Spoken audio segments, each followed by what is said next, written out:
아시얼책 358페이지에 있는 일직선으로 나타난 법칙입니다. 회절 현상에 대해서 얘기하겠습니다. 이 그림은 이제 지난 시간에 얘기한 위락뒤 그림인데, 제가 무슨 현상을 얘기하냐, 위락선에 있어서는 이 선을 가지고 얘기하면은, 보세요.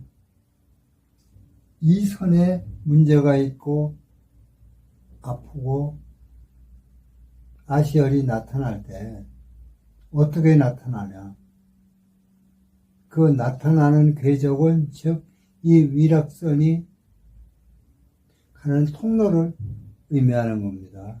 그건 이렇게 나타나요. 자, 보세요.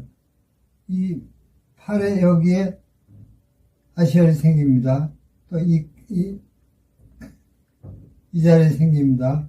그 다음에 몸통에 이렇게 생깁니다. 그 다음에 또 여기 몸통에 이쪽에 표면에 생깁니다. 팔 표면에 생깁니다. 또 여기 생깁니다. 이렇게 해서 6개의 혈이 나타나죠. 기본적으로 한 선에 기본적으로 6개의 혈이 나타나는 거예요. 그럼 이런 현상은 그럼 위락선에서만 아니야. 근데 이 경우 여기에는 위락선을 여러 위락선이 이렇게 나란히 있죠. 같은 간격으로 그렇게 형성이 돼요. 원래 있는 게 아니라 그렇게 형성이 된다, 생긴다는 얘기입니다. 자, 그럼 이거는 그럼 위락에 그러냐? 경락에서도 마찬가지예요. 자, 여기가 아픈 아시얼이 여기 생겼습니다. 그러면 중간에도 생기겠지만 틀림없이 여기도 생겨요. 또 몸통 여기 공간을 떠서 여기는 공간이에요. 이 턱 사이입니까? 아닙니까? 이렇게 지나가요. 그리고 제가 왜 입체 그물망에 이 카야 시스템이라고 단호하게 주장할 수 있느냐 하는 이유 중에 하나가 뭐냐면, 이 혈은 인체 표면으로 지나다니는 것이 아니고 몸을 통과해서 직선으로 작용을 한다. 몸을 통과해서 직선으로 작용한다. 이것이 개요입니다. 그러면은 그 증거를 어디서 찾을 수 있냐? 거기 여기서 찾기 쉬워요. 자,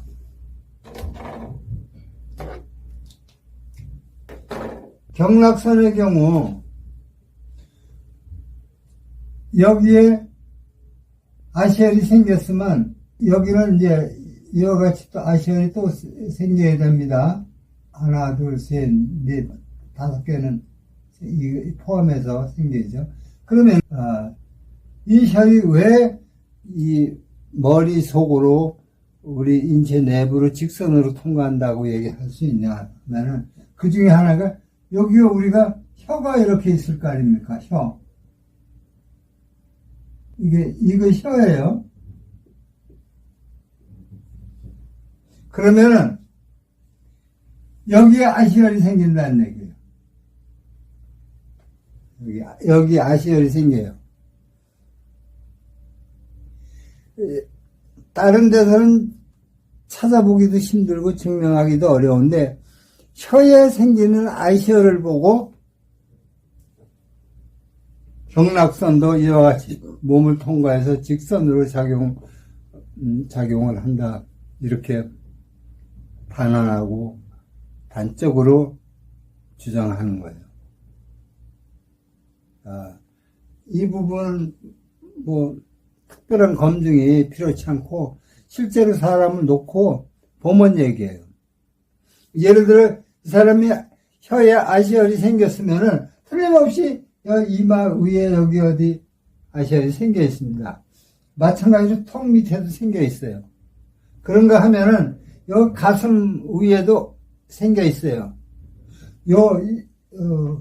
요것들도 생긴 위치를 보면 지금은 여기서 이렇게 세 개만 설명을 하지만 실제로 인체를 놓고 보면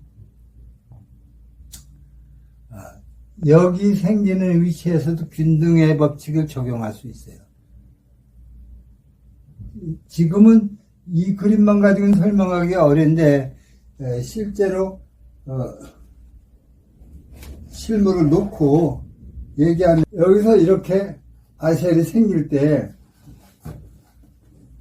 경락의 경우 여기에 아시엘이 생겼으면 턱 밑에서 생긴다 이런 얘기죠. 그런데 혀에도 생긴다. 또 여 가슴에도 생긴다. 일단 어떻게 보든 이거는 직선으로 내려온다는 얘기를 강조하고 있는 거예요.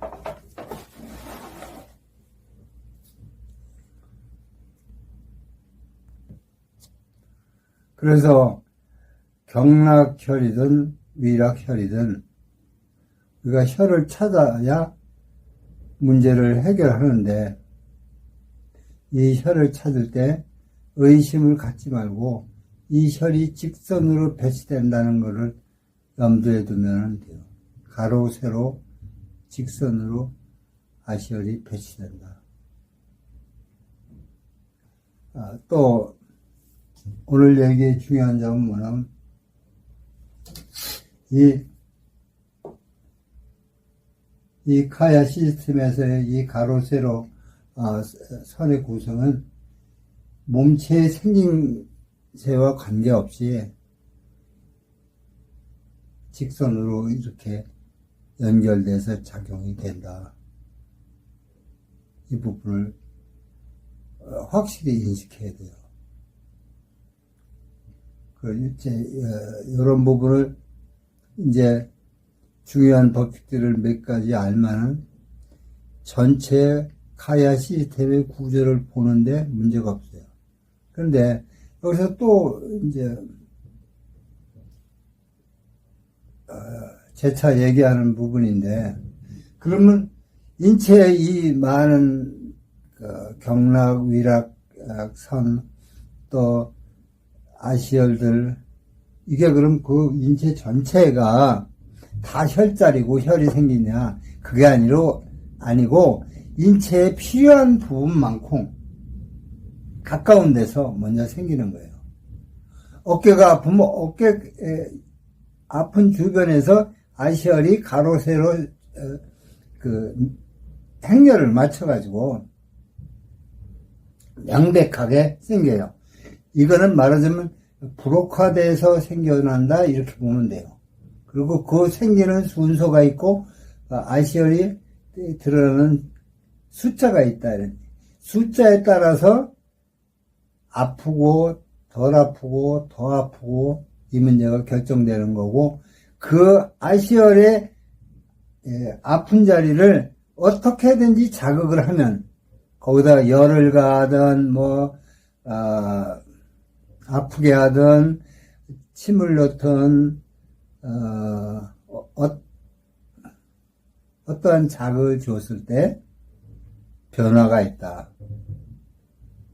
그러니까 변화라는 거는 아픈 상태에서 나쁜 상태에서 변화라는 건 좋은 쪽 아니면 더 나빠지는 쪽밖에 없지 않습니까? 좋은 쪽으로 변화를 준다. 그런데 왜 아이를 찾아서 해야 하느냐? 기존에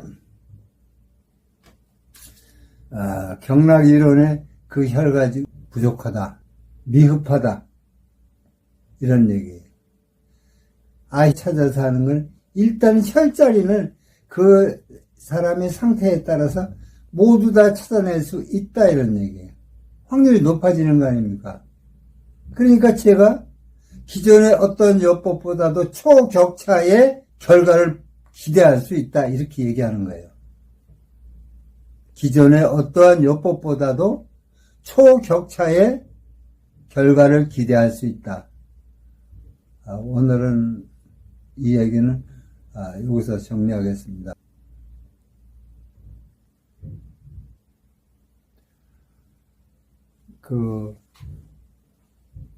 카야 시스템에서의 경락과 위락선이 입체 그물망으로 됐다. 누차 강조하고 있습니다. 그런데 경락이 몸 안을 통과한다고 한 선이라는 것을 보여주는 것은 이제 혀에 생기는 아시열로 증명이 된다 이렇게 얘기했습니다. 그러면은 우리가 그냥 경험적으로 한 가지 예를 들어서 위락선이 왜 이렇게 작용하는가, 실제로 아시아를 찾아서 하면 그 자리에서 증명이 됐지만 그냥 우리가 기존에 생각하는 일반적인 상식적인 사고방식으로 한번 얘기를 해보자고요. 그러면은 예를 들어서 이제 이 사람이 한쪽 다리를 다쳤어요. 한쪽 다리를 다쳤다고 해요. 어디에 가고 부었거나 뭐 삐었거나 그래서 쳤을 때, 그럼 예를 들어서 이 사람이 그 이쪽 오른쪽 무릎을 다쳐가지고 아팠는데 병원에 다니고 그저 두세 달 지나서 이거는 어느 정도 아픈 게 나았는데, 이런 경우 대개 이 사람이 왼쪽 무릎도 아프다고 얘기합니다. 그런 경우가 많아요. 실제로 겪어보면 그럴 거예요. 그런데 그랬을 때 그럼 왜 다친 거는 오른쪽인데 왼쪽까지 아프다고 말하느냐. 이거는 이 시스템에서 위락선이 가로 세로 이렇게 서로 연결되어 있기 때문에 그런 거예요. 그러니까 여기 아픈 자리에 똑같은 자리에 오른쪽 왼쪽이 같이 아파지는 거예요. 그것도 뭐 여러 가지에서 볼 수 있겠지만 이제 다리 같은 데서 쉽게 나타나는 거예요. 몸통 같은 경우에는 이게 원인이 왜 그런 거 잘 모르지 않습니까? 그럴 수도 있어요. 예. 그런데 다리 같은 경우는 그 사고 났거나 부상당했거나 골절을 당한 그 부위가 명백하잖아요. 어느 지점인지. 그럴 때 다는 아니지만 오른쪽 왼쪽 다 같이 나타난다, 이런, 시간이 지남에 따라 같이 나타난다. 그 얘기는 뭐냐면 가로 세로로 위락선이 서로 연결되어 있기 때문에 이 현상은 나타난다, 이런 거예요.